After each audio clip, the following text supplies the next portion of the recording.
The reason most people quit their diet is not laziness. It is not lack of willpower. And it is not because they do not want it badly enough.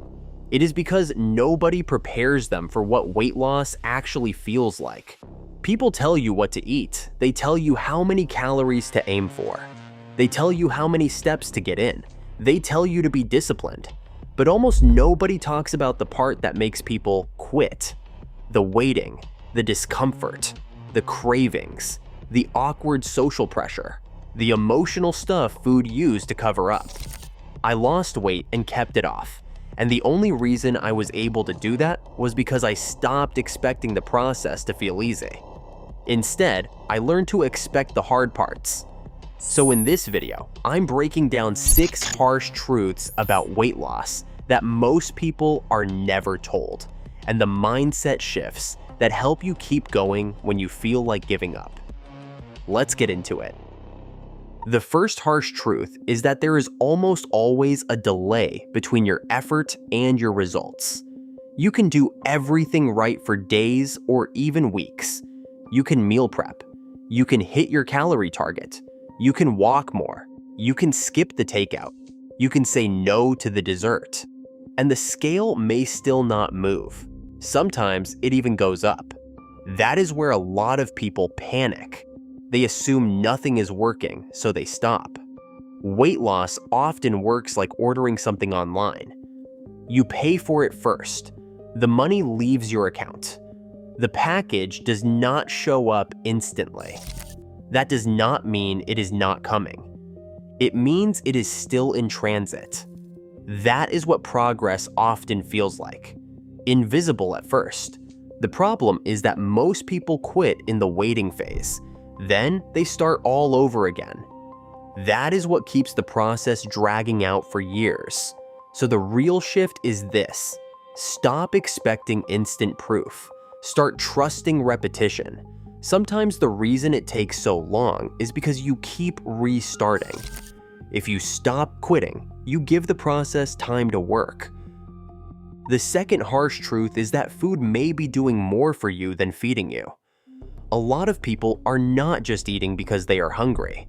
They are eating because they are stressed. They are eating because they are bored. They are eating because they are lonely. They are eating because they are overwhelmed. Because food feels like relief. When you stop using food that way, those feelings do not disappear. They show up louder. That is why weight loss can feel emotional in a way people do not expect. You are not just changing your meals, you are losing a coping mechanism, and that can feel uncomfortable. But here is the reframe. Those habits were not proof that you were weak. They were just ways you learned to cope. The goal is not to shame yourself for that. The goal is to build better tools. A walk, a workout, writing things down, calling someone, getting out of the house. Even something as simple as a hot shower. Will those things feel exactly like comfort food in the moment? No. But they can help you feel better without pulling you backwards. And over time, that matters more. The third harsh truth is that not everyone will be happy when you change. Some people will make jokes. Some will pressure you. Some will tell you to relax, have one more drink, skip the workout, or stop being so strict. Sometimes the weirdest part is that the pushback gets stronger when your progress becomes real. Because now your success makes other people uncomfortable. A lot of relationships are built around shared habits. Going out, drinking, snacking, complaining about diets while never changing anything. When you stop playing that role, the whole dynamic shifts. That does not always mean those people are evil, but it does mean your growth can expose what other people are not ready to face in themselves. So here is the reframe. The people who truly care about you will adjust. The people who only like the version of you that stayed stuck may not. And that is painful, but it is useful information. You do not need to argue. You do not need to announce every health goal. And you definitely do not need to apologize for taking care of yourself.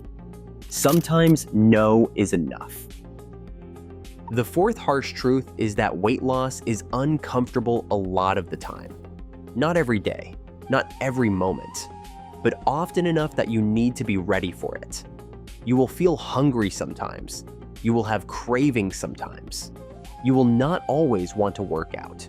You will not always feel motivated. And that does not mean something is wrong. It means you are doing something hard. A lot of people expect weight loss to feel exciting all the time.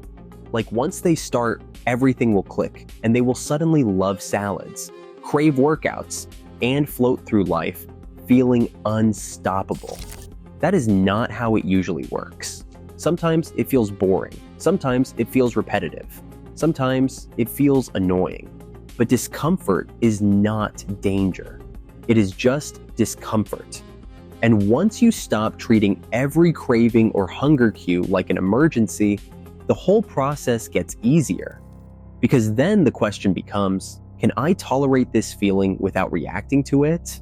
And most of the time, the answer is yes. You can be uncomfortable and still be okay. The fifth harsh truth is that nobody can do this for you. A coach can help, a plan can help, a podcast can help, a book can help. But none of those things can make your choices for you. They cannot eat your meals. They cannot sit with your cravings. They cannot do your workouts. They cannot walk away from the snacks in your kitchen. Support matters, but support only works when you work with it. And this is actually empowering. Because once you stop waiting for the perfect plan, the perfect timing, or the perfect motivation, you stop giving your power away.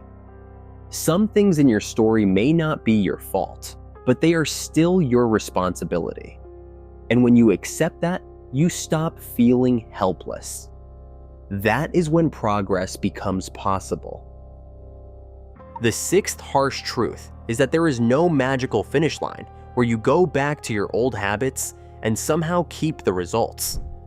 Maintenance is not the after party. It is the lifestyle. That is why quick fixes fail so often. Extreme diets can get short-term results. But if the process is miserable, unsustainable, or completely disconnected from real life, you will not keep doing it. And if you go back to the same habits that created the weight gain in the first place, the results usually disappear too. So the real goal is not to survive a diet. It is to build habits you can live with. Meal planning, better food choices, regular movement, managing stress, saying no sometimes, being consistent more often than not. That is not punishment. That is freedom. Because when your habits support your life, you stop needing to start over every Monday. So those are the 6 harsh weight loss truths that most people are never told. The delay between effort and results.